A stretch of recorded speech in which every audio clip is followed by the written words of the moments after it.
let me start by saying two of these peaches are soft with rotten centers.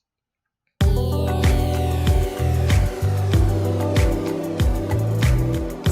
I'm like, come on, fruit cookie.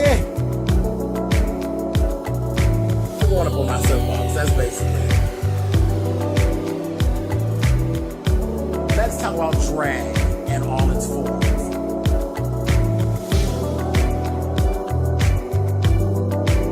What cookie?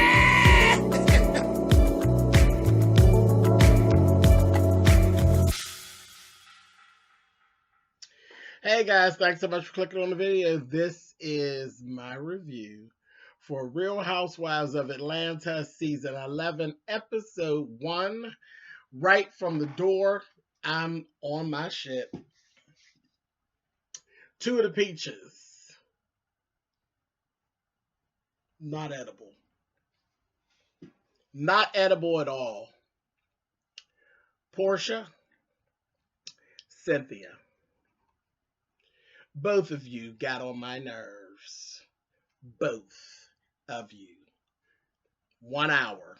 1 hour into the season. And I don't care if I see either one of you two whores again. Already. How is that even possible? How is that even possible? How am I over you in 1 hour? Well, y'all know I don't like Portia anyway. She ain't one of my favorites anyway. Cynthia.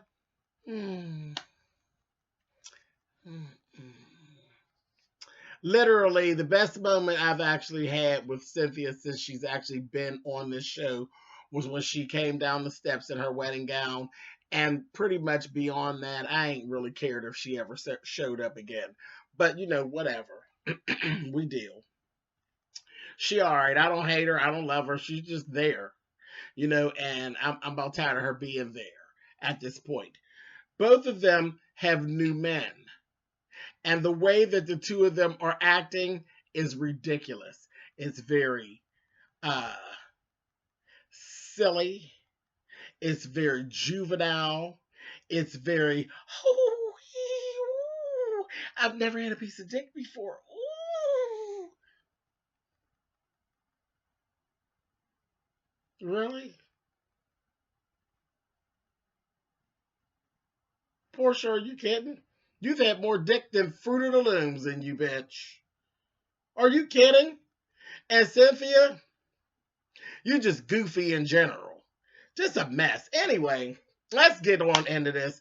So here's this dentist guy, whoever he is. And something about him I don't care for either. From the door, I'm just looking at him. I got one good contact on you, Dennis. Because I think something ain't right about you. Right when I seen him for the first time, something about him ain't right.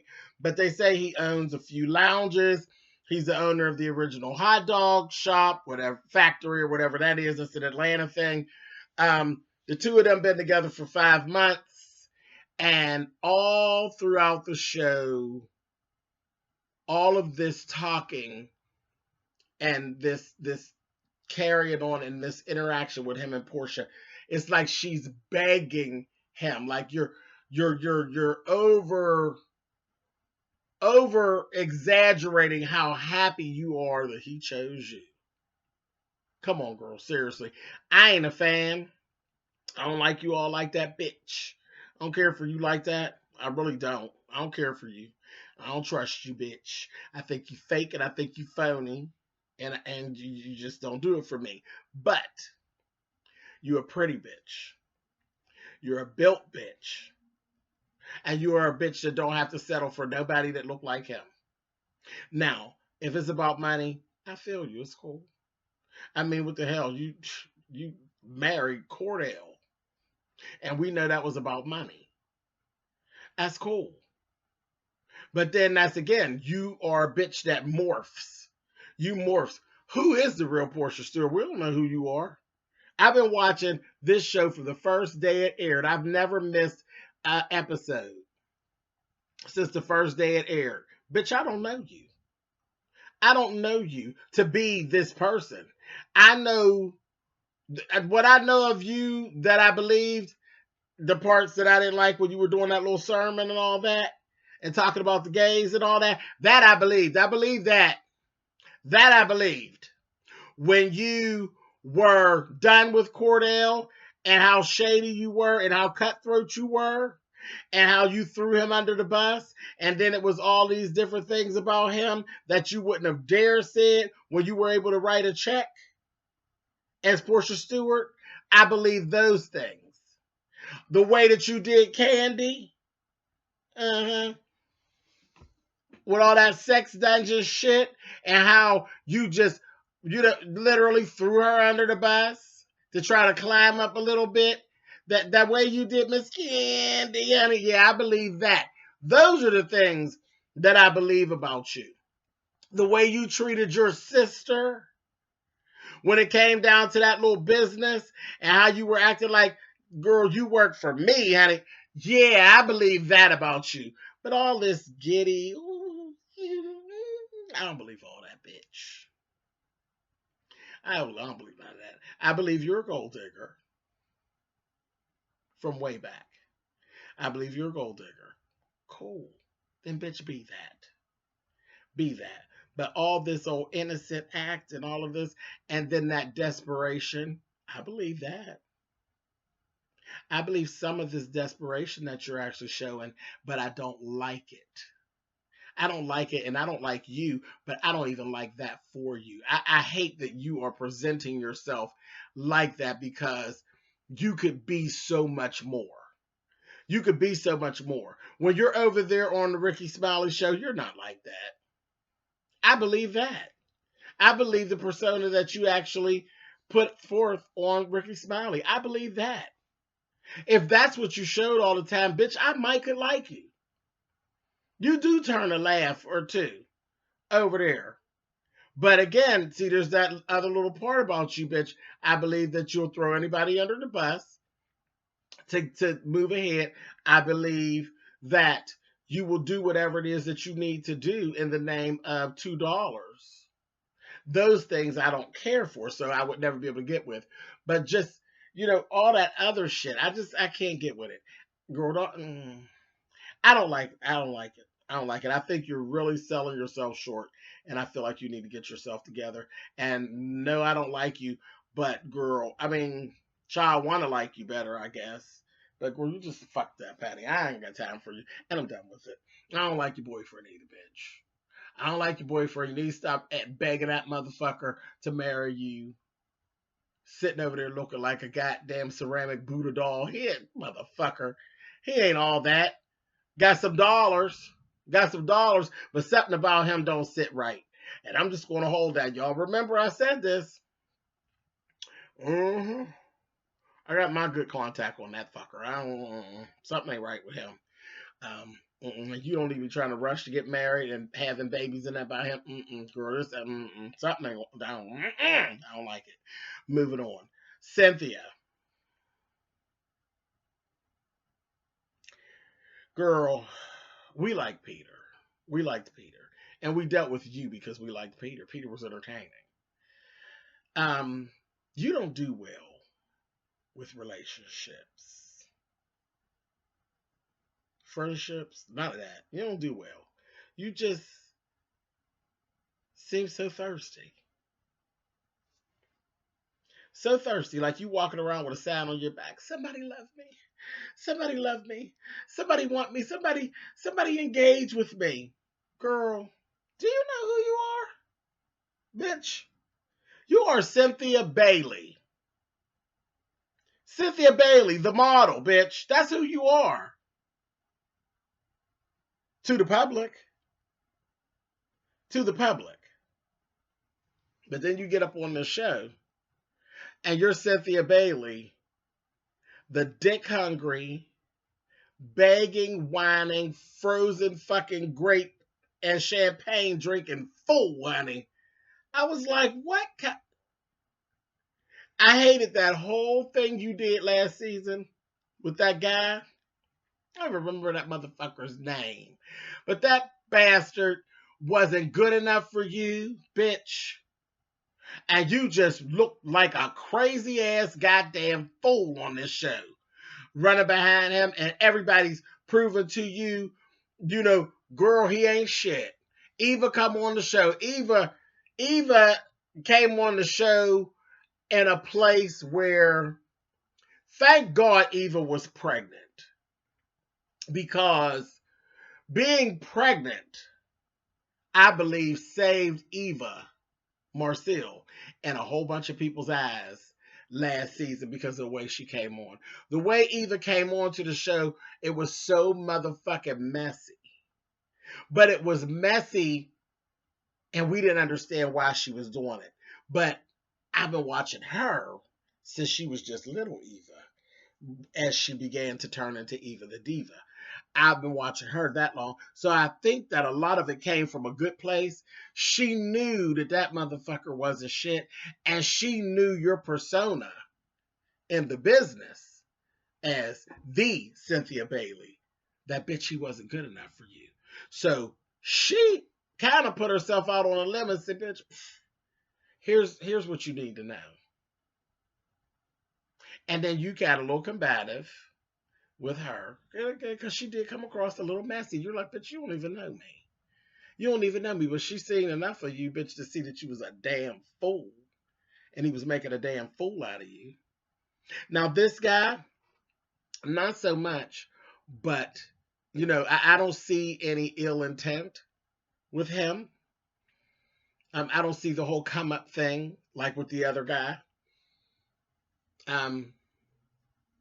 Even with Peter, I believe Peter really loved you. But there was a little come up in there. See, because Peter's a con man. Peter's a con man. Peter's a whole street ass man. Peter understands a long-term con.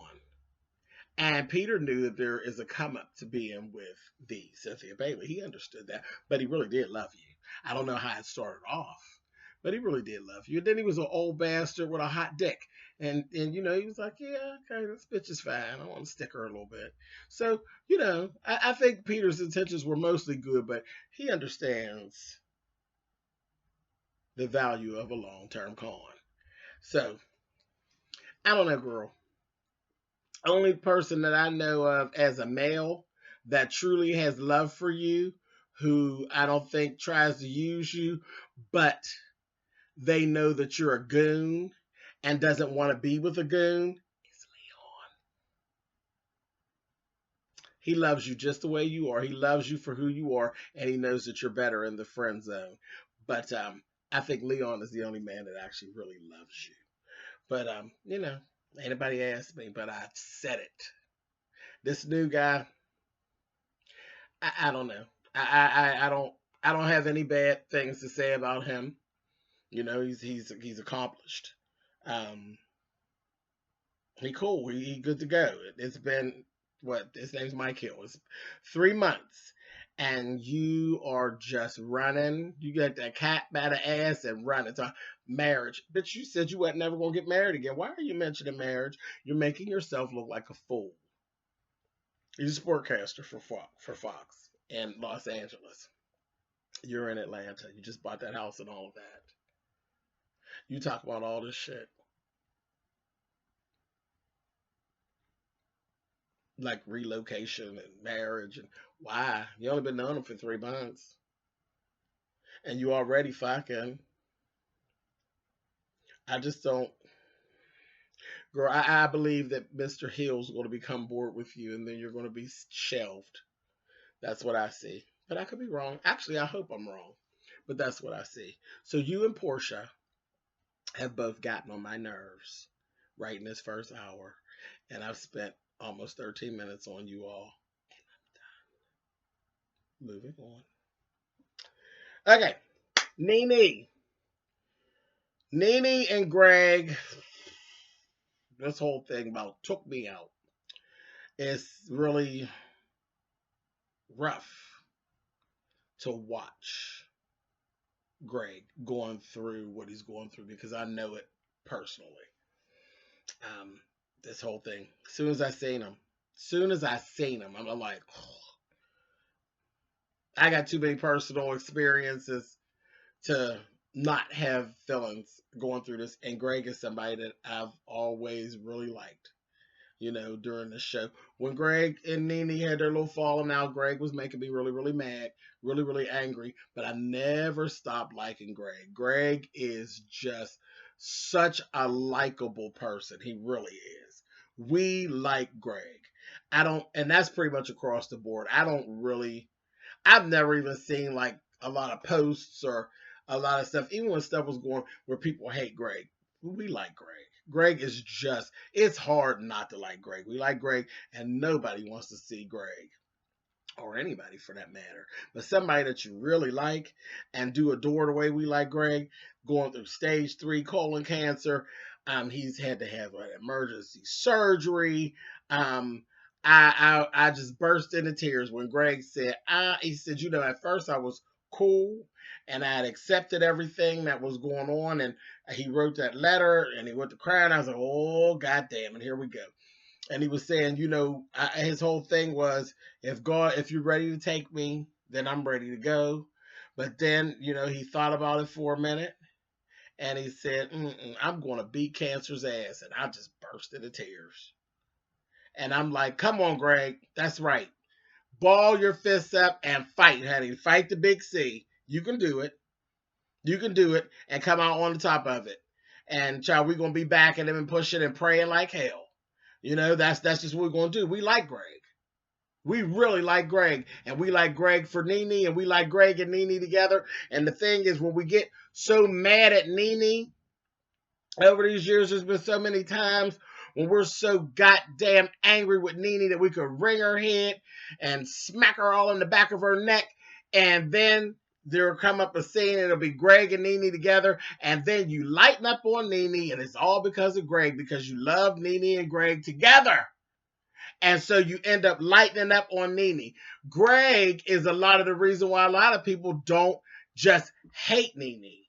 Because Nene has qualities that sometimes will make you fucking hate her. But then there's always Greg. There's always Greg.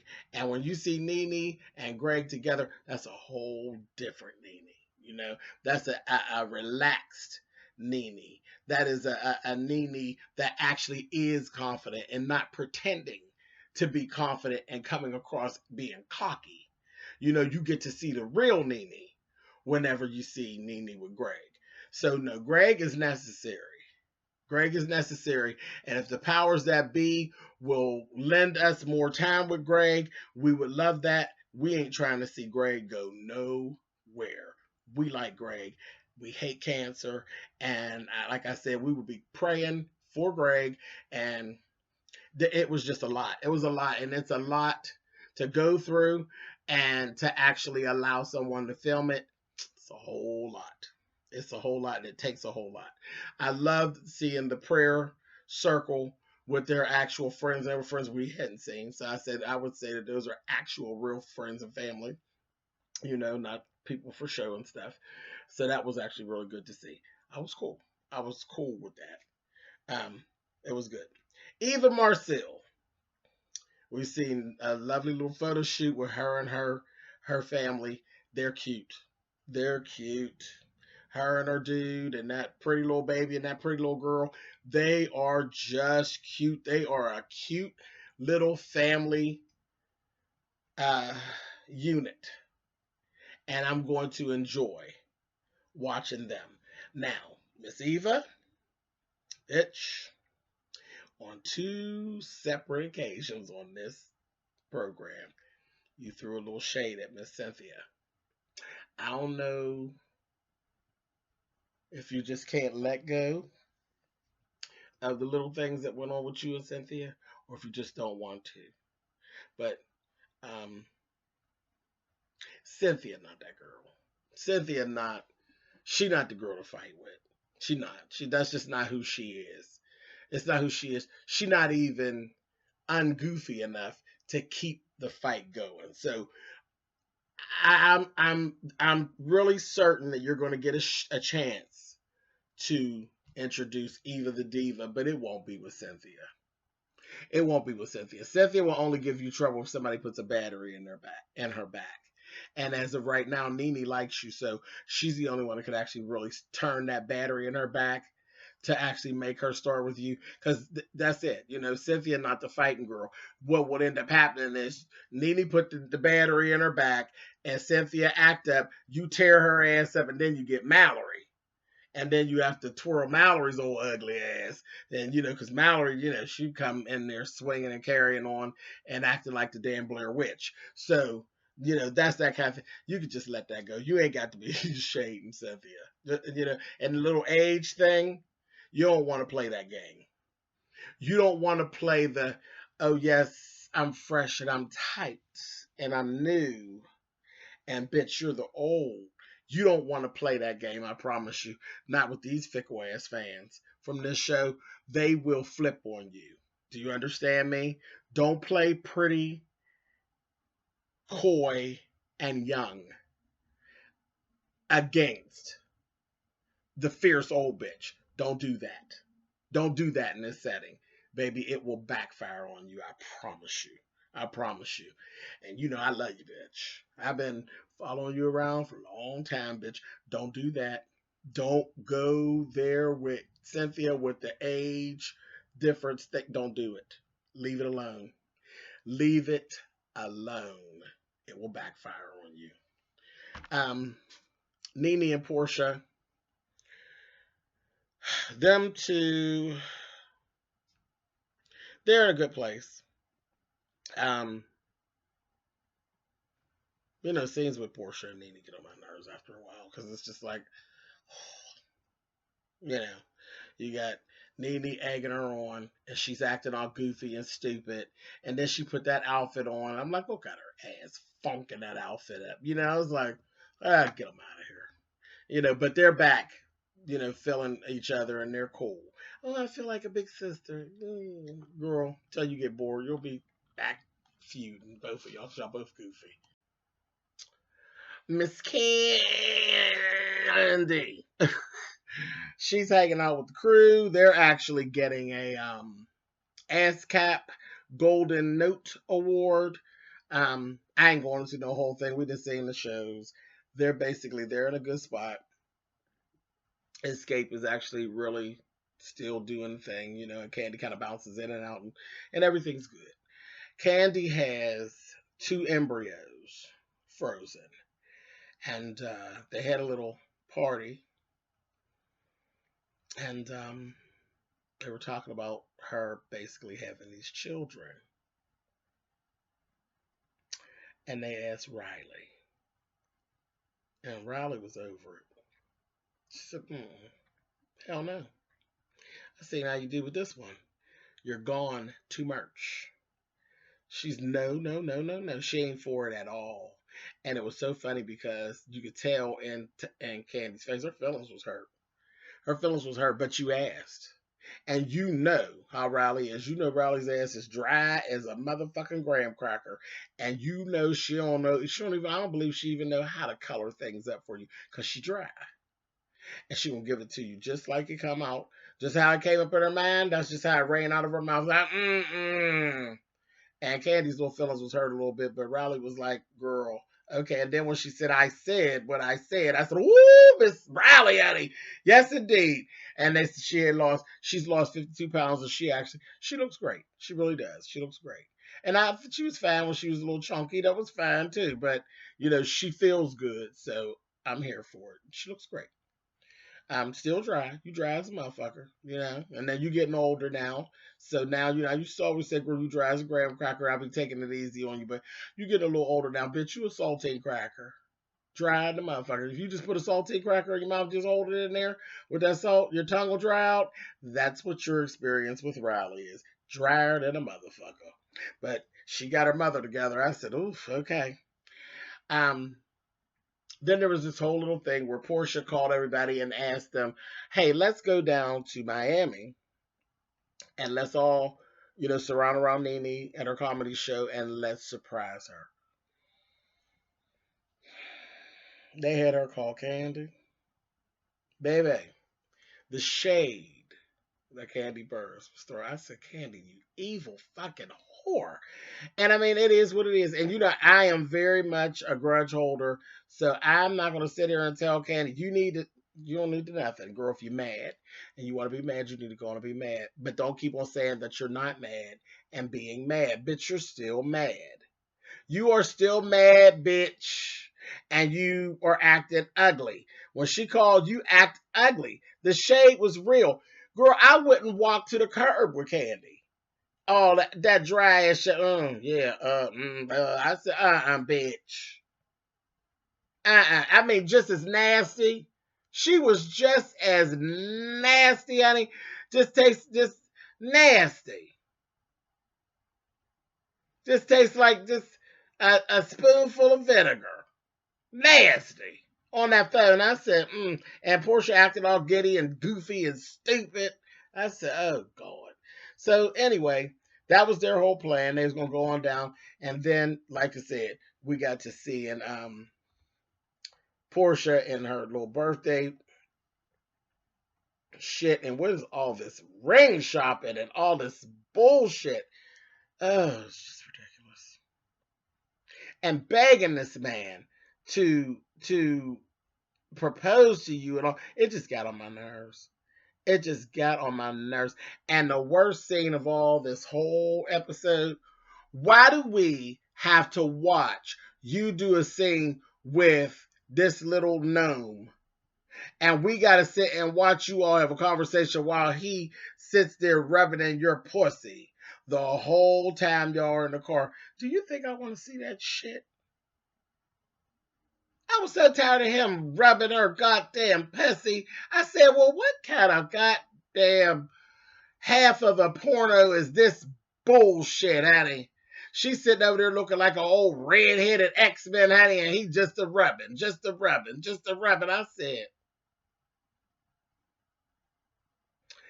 the back of that car is going to get to stinking in a minute if you don't cut it out, honey. And then did you see when they pulled up to the store, to the place to get out, and they're going into the jewelry store at Bravo through that shade, honey, and the little thing said, hazard up ahead. I said, woo, no, they didn't, honey. Alexa let you have it, bitch. That was a damn mess. Just a mess. All that engagement shit, I thought it was ridiculous. And then, here we go. Do you know Candy? And he's like, yeah, but I don't know where I know her from. Well, yeah, you know, I eat at the OLG, and I live across the street, but you don't know her. You don't know where you know her from. You're a liar. You're a liar. And I can't wait until you get caught in it. Something ain't right about him, y'all. I talked about this enough. I ain't gonna sit here and talk as long as the goddamn show was on because it really wasn't all that interesting. It really wasn't. Now, if you want to see something interesting, switch over and watch Married to Medicine. That shit's interesting. But anyway, that was it. That's the first episode of this here Real Housewives of Atlanta shit. We're off to whatever this is that we're going to be doing for the next 900 weeks. More people to meet. We got a new peach to meet. But remember, there's 2 rotten peaches already. 2 rottens, honey. They old. They've been there already. Rotten to their cores, honey. Them little things, them little pits inside is just about stinking. Anyway, I'll catch up with y'all next Sunday. Peace.